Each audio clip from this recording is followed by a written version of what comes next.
Entonces, la conversación de hoy día me gustaría hacer dos cosas. Uno es presentar una síntesis de los principales eventos e hitos que han ocurrido desde que Gabriel Boric fue elegido como presidente de Chile. Y segundo, me gustaría incorporar en este recuento algunos elementos sociológicos que permitan enriquecer un poco la comprensión del fenómeno y de lo que ha ido sucediendo.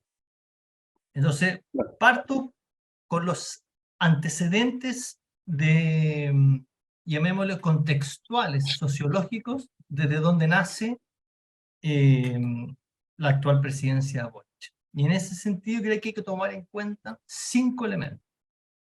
Uno, en Chile, al igual que en otros países de la región, los partidos políticos experimentan niveles de apoyo ciudadano extremadamente bajos. Son instituciones deploradas por la sociedad. Y eso ha abierto, creo yo, ciertos influjos populistas que conllevan la erosión de lo que Weber llamaría la ética de la responsabilidad. Hablaría entonces de cierta influxión populista que ha erosionado la ética de la responsabilidad en la clase política, usando el concepto de Weber, ¿no? Hay un evento en particular que fuera cierta legislación favorecida desde el Congreso durante los últimos años del gobierno de Piñera para retirar fondos de pensiones para, de alguna forma, lidiar con la crisis de la pandemia, con la crisis económica generada por la pandemia.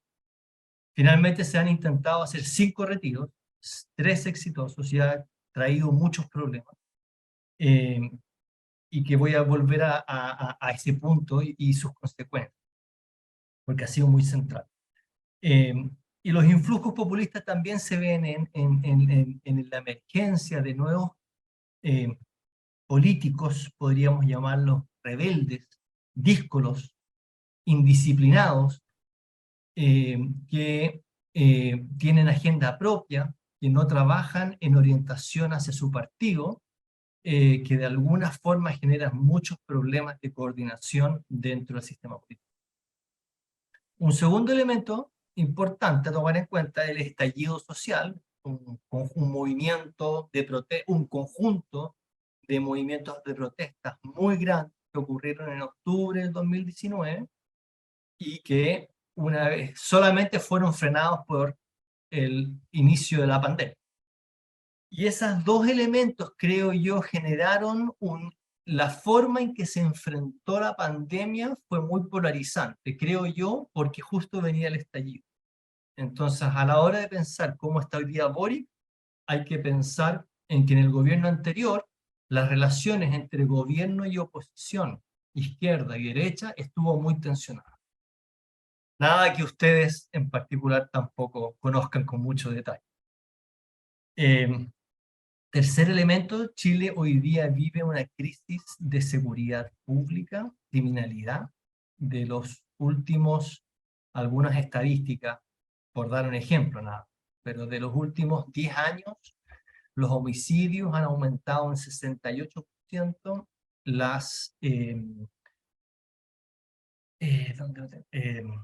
la posesión de armas ilegales ha aumentado en un 120%, y todo esto podría dar muchas cifras que avalan lo anterior. Los mismos ministros del gobierno de Boric han avalado el diagnóstico.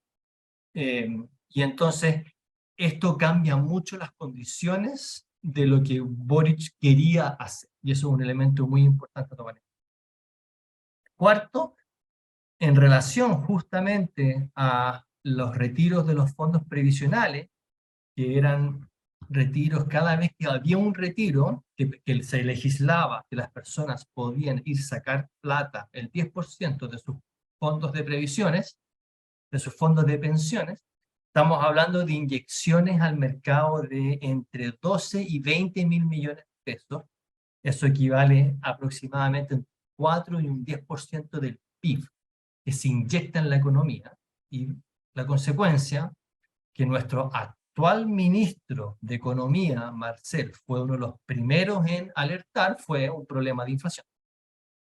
Y hoy día tenemos una inflación, hoy día las cosas están mejorando, pero el año pasado hubo una inflación del 12% y la cifra anual de inflación no sobrepasaba el 10% desde 1993. Entonces también hay un tema de precarización o de precarización de la situación económica. Y por último, como bien sabrán, en Chile, a raíz del estallido, se gatilló el inicio de un proceso de cambio constitucional que en octubre de 2020 hubo un plebiscito para votar si se cambiaba o no se cambiaba la Constitución, donde ganó la opción de cambio con un 78%. Y después se conformó una convención constitucional, que fue una instancia que, como todo en la vida, tiene dos lados, ¿no? Y un lado fue una instancia polarizante, de debate ideológico intenso, de choque ideológico, eh, que finalmente, bueno, ustedes como sabrán, no tuvo un buen resultado en el plebiscito de salida, que confirmaban si la ciudadanía estaba a favor o en contra de ese texto constitucional. Y se votó con un 62% en contra y con voto universal. En esta ocasión, a diferencia del primer plebiscito, donde votó el 55% del electorado, en el plebiscito de salida votó el 80%. Ya, ese es el contexto, un contexto adverso, sin duda.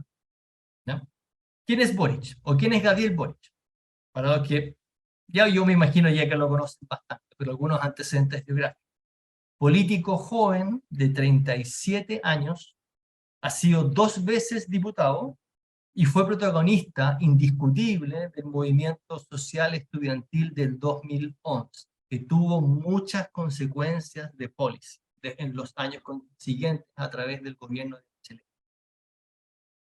No pertenece a segmentos tradicionales de la élite chilena, pero sí de una clase media alta, acomodada. Es miembro del partido Convergencia Social, que es un partido del Frente Amplio, una de las coaliciones que está hoy día como incumbente en el gobierno.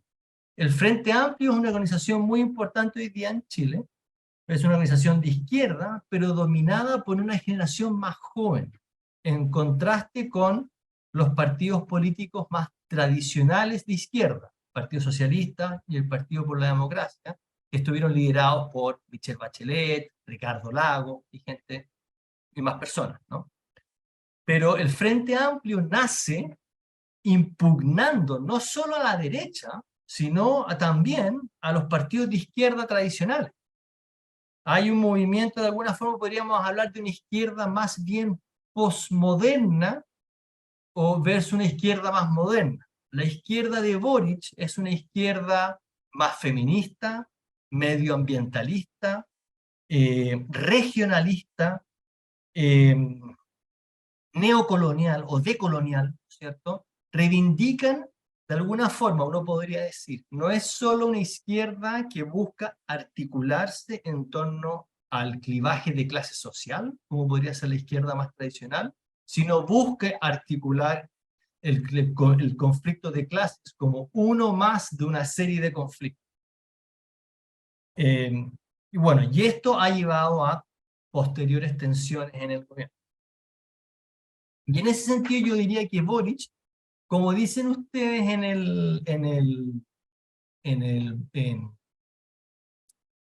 la invitación, no es un radical de izquierda, ciertamente no lo es, pero tampoco es de centro izquierda, diría yo, en el contexto, en el espacio ideológico en Chile. Yo diría que es un político de izquierda. La campaña de Boric tuvo 2 momentos muy importantes. La primera vuelta presidencial y la segunda vuelta presidencial. Y ahí empieza a surgir una tensión que ha estado siempre presente en Boric, que es cuál de los dos Boric estamos, con cuál estamos lidiando. Entonces, el Boric de la primera vuelta fue un Boric de izquierda, que se apropió de la narrativa del Frente Amplio y el objetivo primario de su propuesta programática era liquidar, matar el neoliberalismo, ¿no es cierto? Que las pensiones, que es un sistema privado en Chile, fuera público, que la salud, que es un sistema mixto, fuera público, la educación, que es un sistema mixto, que fuera público, entre otras cosas. Tenía una propuesta de reforma tributaria de 8 puntos del PIB, que es algo contundente, ¿no? Y no le fue bien. Obtuvo un 26% de los votos, en segundo lugar, detrás del candidato que sí diría que es radical de derecha, José Antonio Kast, quien obtuvo un 28%. Y entonces, ante ese escenario, el Boric de segunda vuelta, cuando va al balotaje Boric versus Kast, pero se produce un proceso importante de gradualismo y moderación ideológica. Eso involucra también incorporar a la, llamémosla, a la antigua izquierda, al Partido Socialista, al PPD, al Partido Radical, como parte de su coalición. Y ahí sí le fue bien, obtuvo un 56% de los votos. Entonces, esta dualidad que existe entre, por un lado, el Frente Amplio en conjunto con el Partido Socialista, que es una coalición de gobierno que se llama Apruebo Dignidad, y la segunda coalición de gobierno, que es el Partido Socialista y el Partido por la Democracia y algunos partidos más pequeños, que se llama Socialismo Democrático, esta dualidad en Chile se habla de las dos almas. Han existido desde que Boric entra al gobierno. Y ha habido cierta tensión, ciertos choques entre estas dos izquierdas. Una izquierda, llamémosle por darle algún nombre, ¿no?, más postmoderna, más postmaterial, en el lenguaje de Inglehart, versus una izquierda más orientada hacia lo socioeconómico, más moderna, por darle algún nombre, ¿no? La izquierda, el socialismo democrático, además, es más pragmática. Yo creo que bajo la influencia, bajo la influencia de los que les tocó gobernar a ellos, partidos fundantes de la Concertación, que estuvieron en gobierno desde el 90 hasta el 2010, y después con Bachelet 2014 a 2018, había mucha experiencia de gobierno y hay una orientación más pragmática al gobierno. El mundo de la Dignidad del Partido Comunista y el Frente Amplio, y creo algo que hoy día ellos están aprendiendo con necesidad, llegó al gobierno con una posición ideológica más inflexible. Al principio, los ministros del gobierno de Boric estaban dominados por personas del Frente Amplio y de Apruebo Dignidad, y tuvieron muchos problemas comunicacionales. No voy a entrar al detalle en honor al tiempo, pero su ministra, Isca Siches, que fue una figura clave, su vicepresidente, que fue una figura clave en la campaña electoral, tuvo que ser después cambiada. Su compañero de ruta en su biografía política, que era otro diputado del Frente Amplio, se llama Giorgio Jackson, tuvo que salir de su posición del ministerio encargado de relacionarse con la legislatura y pasó a un ministerio menos relevante, que tuvo muchos problemas, sobre todo con diputados y senadores del Partido Socialista. Muchas tensiones entre coaliciones. Ese es un aspecto medular para entender los aciertos y desaciertos del gobierno de Boric, que es un gobierno que tiene dos coaliciones que no conviven bien aún, ¿no? Un segundo elemento es el elemento juventud, sobre todo de la coalición del Frente Amplio, que son muy jóvenes en promedio, hay excepciones, pero es una izquierda de jóvenes que nacen del movimiento social, impugnando a la antigua izquierda, y llegan al gobierno sin ninguna experiencia y han cometido errores no forzados.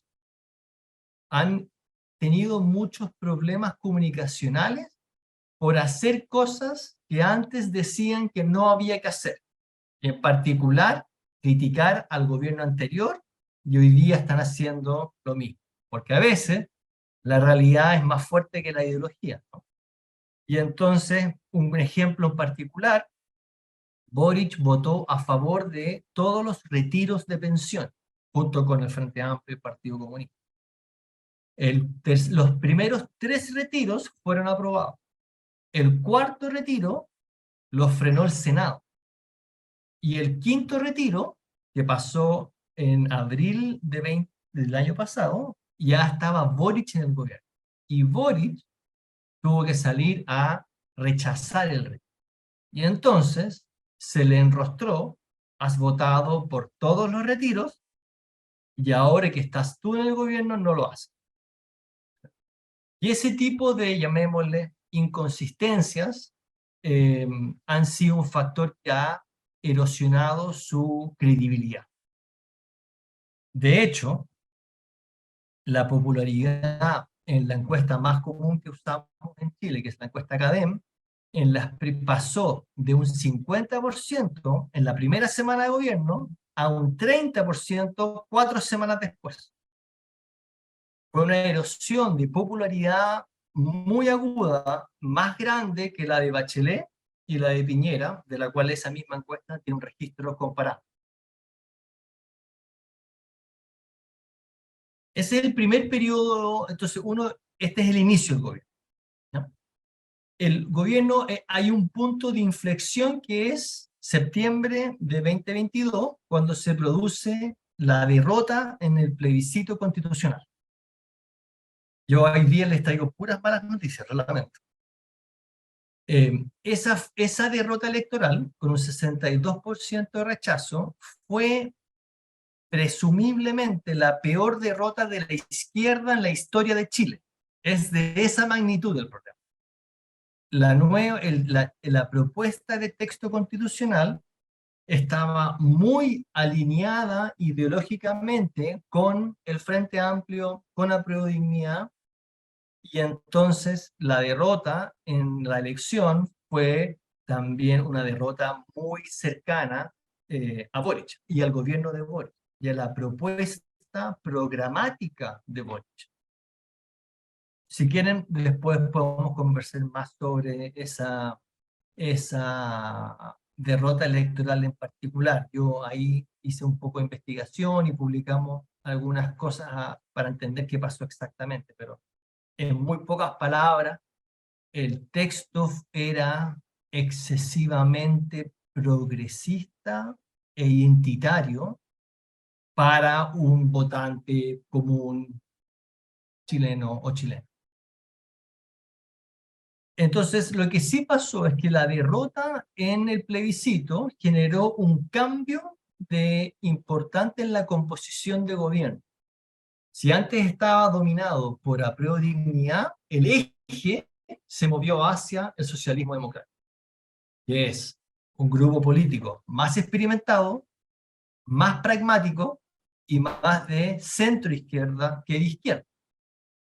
Y entonces salen personajes importantes de ministros y vicepresidenta en particular de Apruebo Dignidad, y entra Carolina Toá, la actual vicepresidenta, que es una política extremadamente hábil, y Analía Uriarte como ministra encargada del Congreso, 2 personas muy cercanas al bacheletismo, a Bachelet.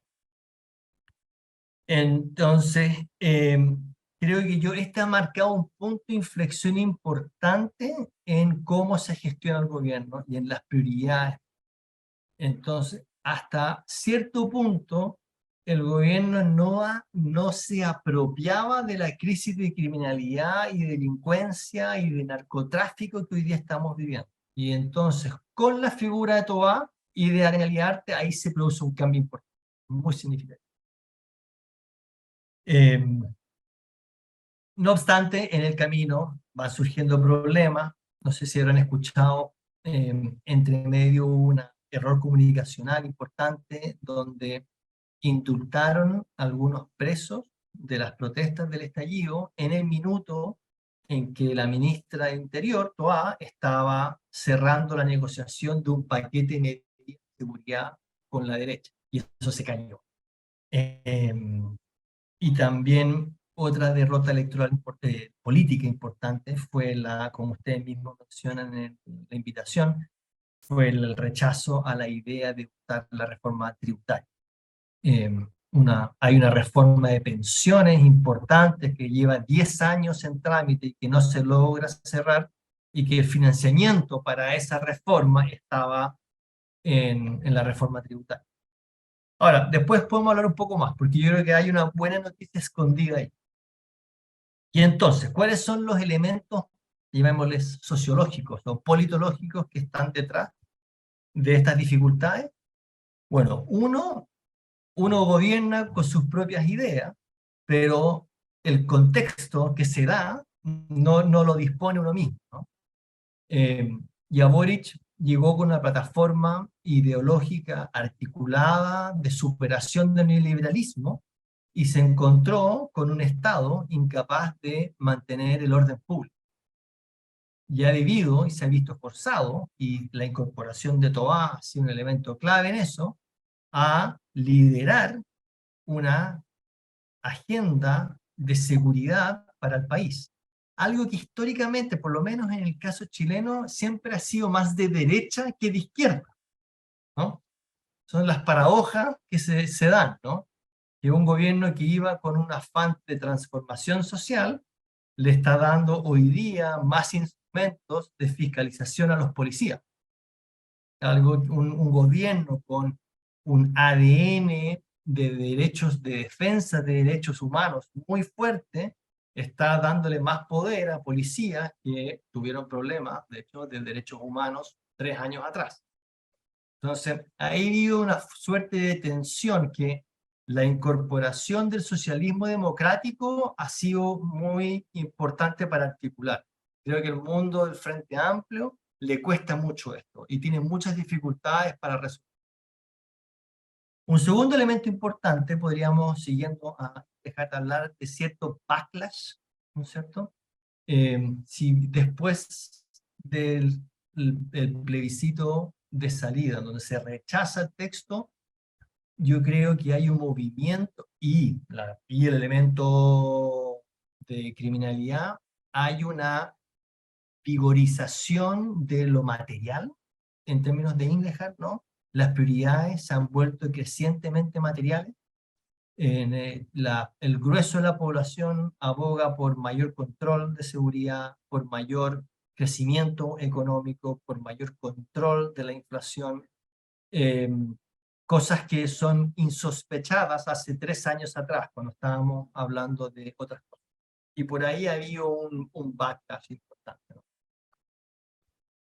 Después, las contradicciones discursivas e ideológicas que uno podría atribuírselas a la juventud de los gobernantes, ha sido un elemento que ha deteriorado su credibilidad.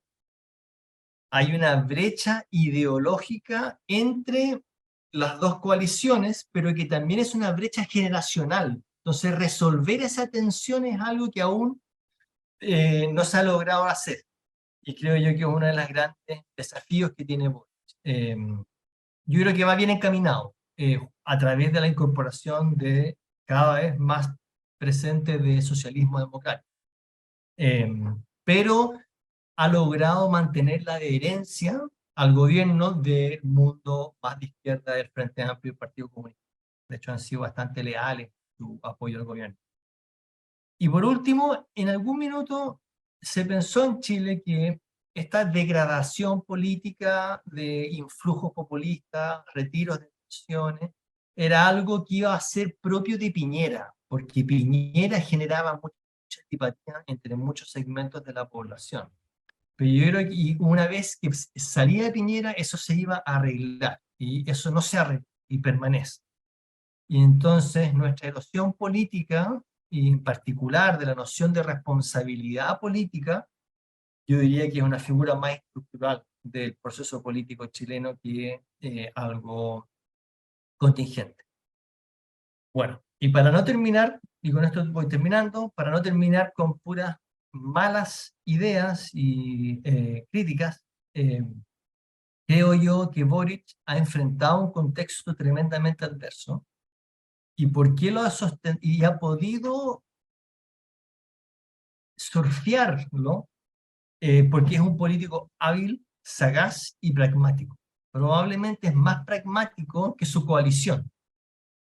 Ha logrado pasar legislación con el apoyo de su coalición, que es muy difícil para ellos votar, sobre todo normas de seguridad, normas de contra la criminalidad e incluso normas de estados de emergencia constitucional para introducir militares en la zona de la Araucanía, donde está el conflicto con algunas agrupaciones terroristas.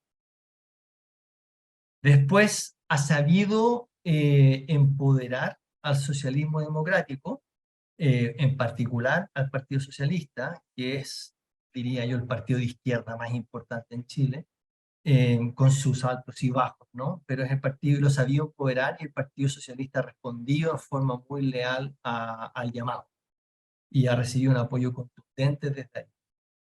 Eh, y por último les mencionaba la reforma tributaria, que fue un golpe muy fuerte para el gobierno de Boric, pero no obstante, fue por primera vez después de hace varios años en que la derecha quedó mal parada, en el sentido de que hay mucho apoyo en la población por una reforma, 80% en cualquier encuesta, ¿no? Y entonces que la izquierda, ahora, el rechazo no se debe solo a la izquierda, sino que algunos, no solo se debe a la derecha, sino hay algunos votos de apruebo dignidad que, que rechazaron la propuesta legislativa.